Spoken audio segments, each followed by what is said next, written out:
arte faz bem ao espírito, corpo e também à alma. Entrar em contato com qualquer forma de arte promove a ampliação da consciência física e mental. Ela pode ser vivida de várias formas, em especial na música, na escultura, na poesia, na pintura, na dança, entre outros. Os seus benefícios são inúmeros, entre eles um canal para a expressão de sentimentos e emoções, promovendo o alívio de tensões e maior bem-estar psicossocial. Logo, a arte é íntima da qualidade de vida. E se é qualidade de vida, está aqui no nosso Viver Bem. A nossa convidada de hoje é a Jória Lima. Ela é atriz, dramaturga, diretora e produtora de teatro, advogada especialista em administração pública e especialista em arte contemporânea, mestranda em letras na Unir e secretária adjunta da Funcultural, vice-presidente da Funcultural, e hoje está aqui no nosso Viver Bem para colaborar com esse tema tão especial, né? Falar de arte para trazer qualidade de vida para todos nós. Bom dia, Jória, seja bem-vinda. Bom dia, Renata. Bom dia, obrigada pelo convite. Estamos aqui, então, espero contribuir com essa discussão sobre arte. Realmente a arte é tudo isso que nós falamos aqui na abertura? É mais do que isso que nós falamos, com certeza. E é possível a qualidade de vida plena de uma pessoa que não tem arte? Aliás, existe uma pessoa sem arte? Não existe uma pessoa sem arte, assim como não existe pessoas que não tenham em algum momento da sua vida questionado sobre uma espiritualidade, por exemplo, sobre a razão de sua existência. Está muito vinculado à arte com esses questionamentos mais profundos, né? É bem comum, né, Jória, a gente escutar às vezes de algumas pessoas, essa cidade ela não tem cultura, ela não traz uma história de arte. Então, primeiro vamos entender, explicar para o pessoal de casa o que é, afinal, a cultura. Então, isso é interessante. A cultura, ela existe onde existe um agrupamento humano. E ela permanece, ela já existia antes do seu nascimento e ela vai existir após a sua morte. O que eu quero dizer com isso, eu costumo dar esse exemplo, porque ao nascer, algumas pessoas são batizadas em seguida, algumas mães tratam dessa ou daquela forma o filho, ao morrer alguns rituais queimam, outros enterram, isso tudo é cultura.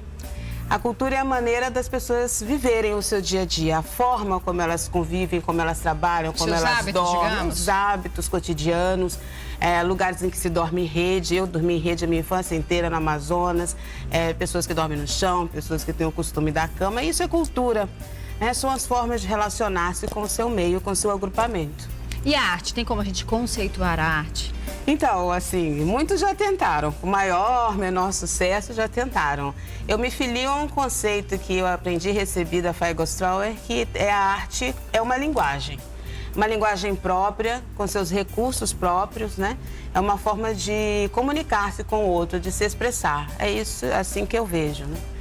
E diferente do que a gente pensa, a arte está muito mais próxima do que a gente imagina, né? Por exemplo, as brincadeiras no teatro, as brincadeiras infantis, o faz de conta, tudo isso, a representação arte, ela nasce disso?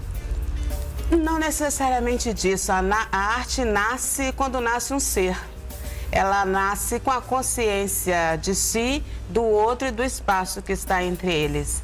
E a desconfiança de que existe algo mais que não se consegue explicar pela razão e que se busca constantemente explicar através de diversas manifestações que são chamadas de arte, né? E pode-se afirmar que a arte é algo intrínseco ao indivíduo, sendo mais latente em umas pessoas, algumas desenvolvem mais uma aptidão maior à arte, outras menos? Pode-se afirmar que é intrínseco, sim. Se é mais latente em um que outros, eu não posso afirmar. Aí só cada um pode afirmar.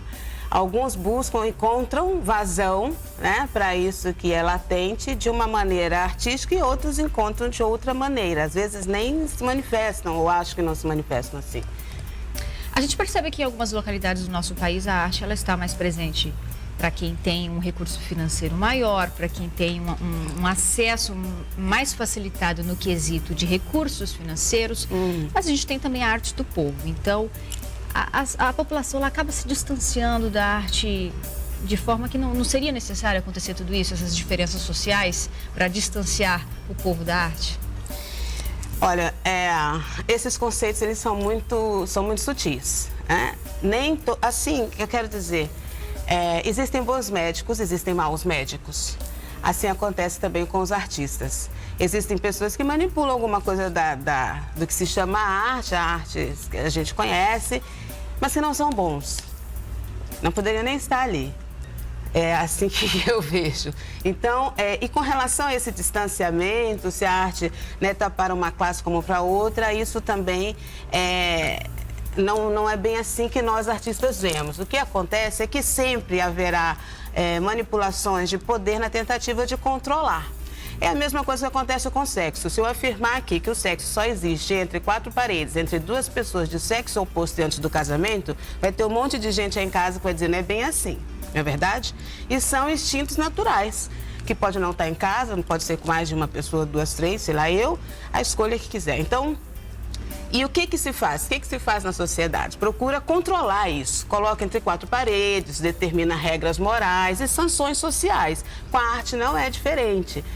Se coloca os artistas dentro de uma sala, né, onde se possa controlar aquelas manifestações, aqueles loucos que dizem o que pensam, que dão vazão à sua paixão, e sempre vai tendo tentativas de controle, porque é uma força muito maior do que se imagina. E assim acontece com os estúdios, acontece com as indústrias fonográficas, né, que só reproduzem aquilo que acham interessante para manter as pessoas onde se quer manter. Bom, nós estamos falando de arte, né, nós estamos falando de uma relação da política com a cultura, né, e com o fazer artístico. Então, essas sutilezas é preciso prestar bastante atenção. A arte propriamente dita, ela não necessita de nada disso, ela acontece simplesmente porque aquele que a exerce, que a faz por uma necessidade básica, ele faria em casa, fora, tudo, como respirar, como se alimentar. E aquele que tem o prazer de usufruir pela mesma razão, porque necessita ter esse contato com a sua intimidade, né, com a do outro. É por aí. Muito legal, né? O nosso bate-papo só está apenas começando, então você de casa não saia daí. Daqui a pouquinho o Viver Bem está de volta, hoje falando sobre arte. Olha que gostoso. Daqui a pouco nós estamos de volta.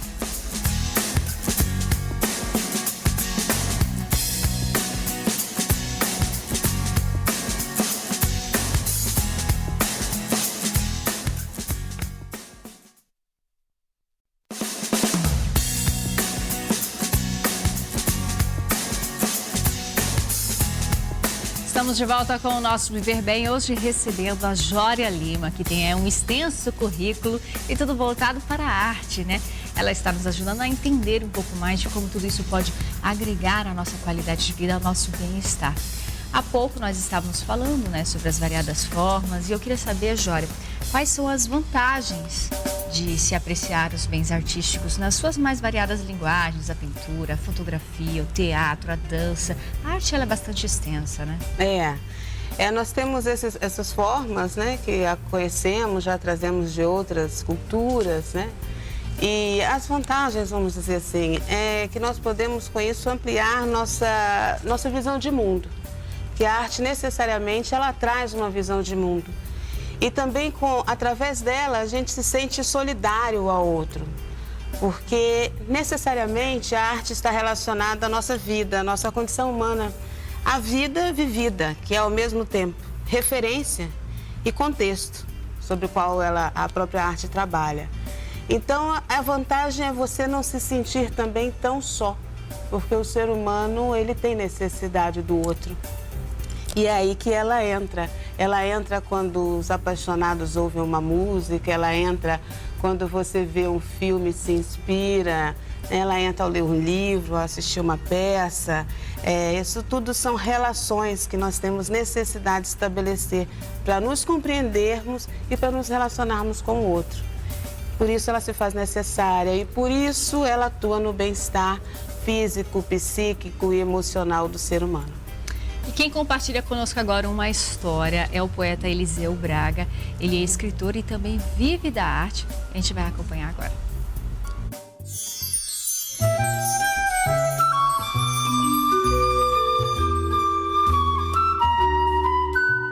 Eliseu Braga de Oliveira, tenho 31 anos e sou poeta, contador de história e ator de teatro.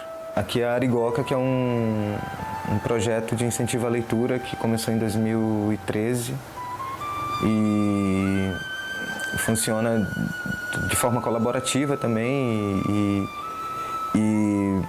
onde a gente executa várias atividades, faz livros, sarau, lançamento de livros, rodas de conversas, apresentações teatrais também. Como eu nasci numa comunidade ribeirinha, o acesso ao livro lá não tinha praticamente. Na época eu tive uma infância longe do livro. E quando eu vim para Porto Velho, fui morar com uma tia-avó e ela lia para mim todo dia.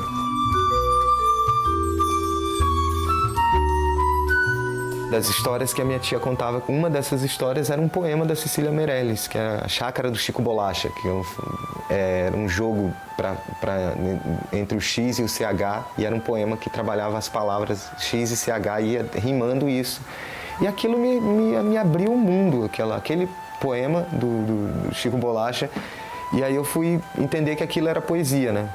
Quem é um bom leitor é um questionador porque observa o mundo.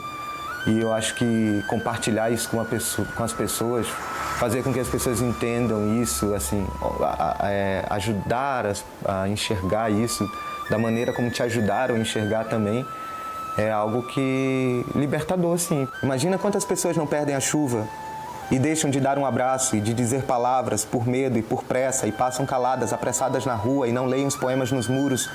Ainda bem que você parou. Não tem segredo no que estou dizendo. É que às vezes temos de parar um pouquinho. Dois pontos que eu achei bastante interessantes que chamaram a atenção, Jória. Um deles é o fato do Eliseu nascer em uma comunidade que normalmente não tem o acesso ao ensino, né? Como gostaríamos, que a realidade fosse. E também o fato de que é um bom questionador aquele que é um bom leitor. O que você tem a dizer sobre isso? Sem dúvida. O Eliseu, um querido meu, né? Trocamos muitas poesias na varanda da minha casa durante um bom tempo, conheço profundamente. E o que desperta, o que eu vejo nele de comum com outros tantos amigos artistas, é essa constante insatisfação, esse questionamento. Esse questionamento, ele é próprio do artista, como ele é próprio do cientista, né, que quer entender o mundo à sua volta. E Eliseu sempre teve isso mesmo não tendo contato com a educação formal, padrão, isso não significa dizer que ali não haverá essa curiosidade e essa sensibilidade artística. Não, uma coisa não está relacionada necessariamente à outra. Como eu disse, a arte, ela nasce quando nasce um ser que observa, questiona e se observa o meio à sua volta e o outro. E começa a se questionar. Então, é o resultado de reflexões, observações e reflexões. E esse instinto até vai fazendo com que a pessoa vença os obstáculos, né? Hoje ele escreve, sem dúvida. Ele apresenta a sua arte para outras pessoas, então ele conseguiu ultrapassar essas barreiras e se tornar um grande artista. Isso, e ele conseguiu, e aí veio o grande presente, que ele conseguiu, através de um objeto de arte, né, um produto de arte que é um livro, ele conseguiu ser tocado, ser afetado por um outro eu que escreveu aquele livro, que estava antes dele, que tinha então questionamentos semelhantes. Então aquela solidão, né, ela flui, ela dilui. E aí começa a compartilhar e junto com outros vai se formando uma comunidade que busca, né, respostas, que produz perguntas, questionamentos importantes. E daí nasce a Arigoca, que é um trabalho super bacana, como outras expressões que nós temos aqui também em Porto Velho. Bem legal. Mas se a arte ela não nasce ali da educação formal, ela na verdade trata-se de um instinto de cada pessoa, hoje ela se tornaram uma coisa até distante, um pouco chata para algumas pessoas, para os adolescentes. Pode-se responsabilizar um pouco a escola pela forma como ela trata a arte, como ela repassa ao seu aluno? Sim, posso dizer que eu vou dar o seguinte exemplo, é como se os alunos, se estivessem mostrando a foto de uma víbora, de uma serpente, e esperasse que o aluno, ao ver a foto, fosse picado e inoculado com esse veneno absoluto. É impossível esperar isso. Então, o que se faz na escola é dar informação. ele vai saber que existe uma foto daquela serpente, mas não vai ser por ela inoculado.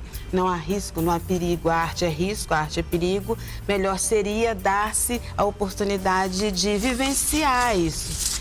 Se você tem a oportunidade de vivenciar, por menor que seja o tempo dedicado àquilo na escola, seria maravilhoso. O resultado é outro. Experimentar o corpo no movimento de dança, experimentar a expressão no teatro, experimentar a poesia, né?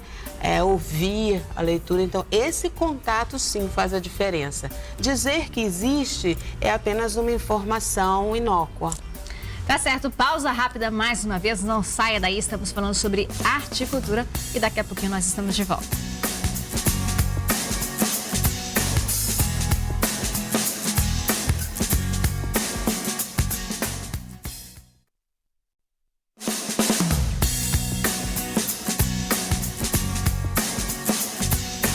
De volta com o Viver Bem, hoje falando sobre arte e cultura.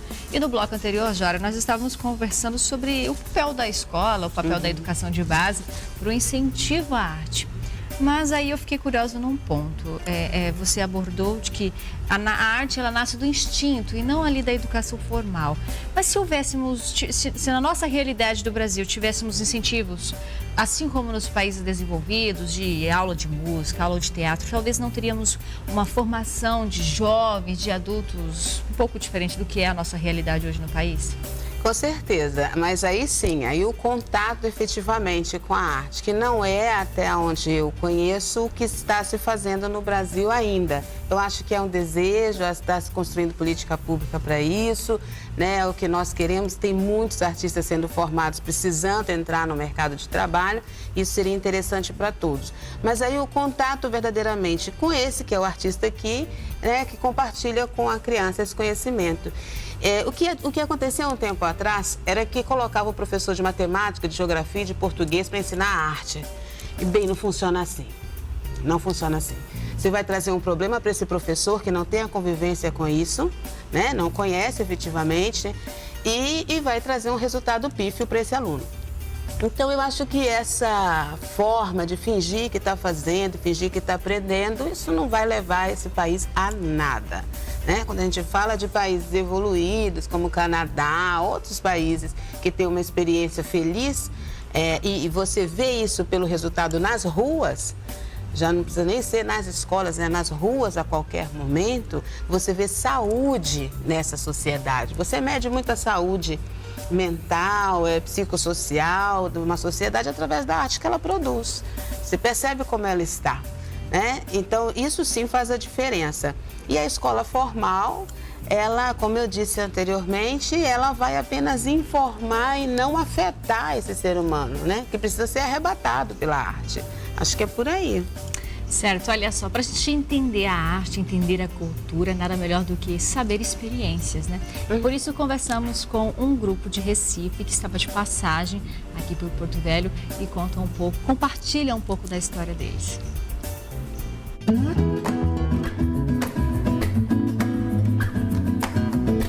Eu sempre trabalhei com arte, eu tenho 45 anos de teatro, mas eu me formei em Direito, Ciências Jurídicas e Sociais. Fui professor há muito tempo, mas tudo a ver com educação artística, com teatro, com música, né? Na verdade, eu sendo de uma classe média, na Caju, e havia uma necessidade, há 45 anos atrás, ninguém imaginava que você podia viver de teatro, né? Então, há 45 anos atrás, seria ilógico, loucura da minha família aceitar que um cara de classe média, os irmãos todos secretários, não sei o que, de repente eu virar um artista. Eu não sei como foi que surgiu isso na minha vida. Essas coisas são inexplicáveis, né? Minha família, ninguém envolvido, quer dizer, minha família, todo mundo tem um pouco de tendência artística, mas ninguém trabalha profissionalmente com arte. Eu fui uma opção de coisa e deixei tudo, cara, para me dedicar somente ao meu trabalho. É um vício, né? Hoje, eu digo à minha esposa que eu não tenho férias, eu tenho 60 anos já, eu não sei que vou ter aposentadoria nunca na minha vida, eu vou morrer trabalhando. Talvez não com tanta energia quanto hoje, né? Talvez não viajando tanto, fazendo tantas loucuras, mas eu morro trabalhando.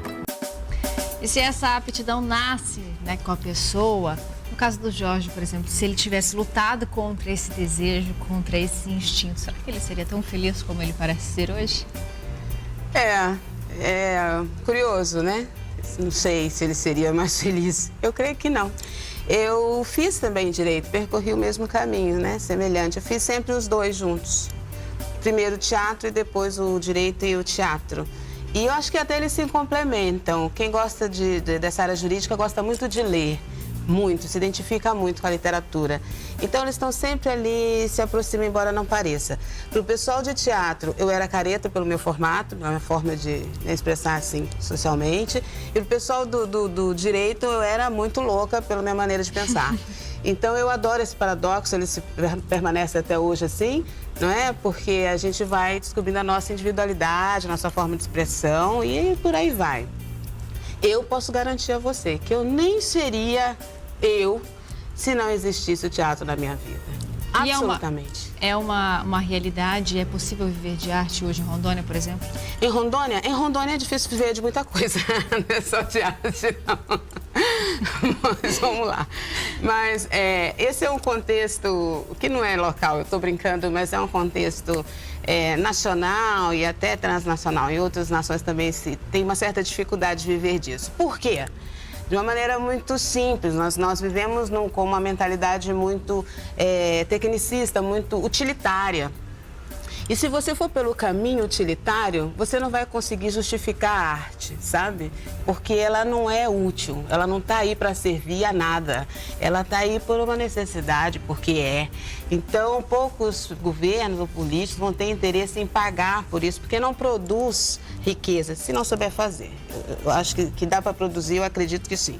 Mas há sempre um comprometimento com a qualidade, porque senão você não consegue bem realizar, né? Agradeço a sua participação, Jória. Nosso bate-papo de hoje foi muito legal, muito gostoso falar sobre arte e cultura. Okay. E o espaço vai estar aberto para você retornar aqui ao nosso programa. Obrigada, eu agradeço vocês. Façam um convite para que libertem o artista que existe aí dentro, que vão ser muito felizes e vão ter mais bem-estar na vida de vocês. Sábado que vem nós estamos de volta, gente. Tchau, ótimo fim de semana a você de casa.